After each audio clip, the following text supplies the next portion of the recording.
Good afternoon বন্ধুরা। আজ দুপুরে এই যে মা কলা পাতার হাত দিয়েছে, বাবারও খাওয়া হয়ে গেছে। এই যে মা আর আমি খাবো গরম গরম লাউ তরকারি, লাউ দিয়ে বড়ি দিয়ে আলু মাখা। এই যে বন্ধুরা দেখুন দুপুরের মেনু। না, মা এই যে কলা পাতা বাচ্ছে, মাও খাবে, খাবার খাওয়া হয়ে গেছে। আপনারা ভিডিওটা দেখুন, আমাদের পাশে থাকুন বন্ধুরা। লাইক, কমেন্ট, শেয়ার, সাবস্ক্রাইব অবশ্যই করবেন।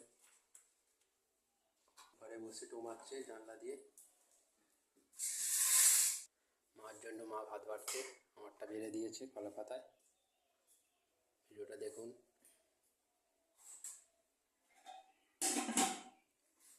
দারুণ লাগছে বন্ধুরা, গরম গরম তরকারি, বড়ি দিয়ে, লাউ দিয়ে, দেখুন কেমন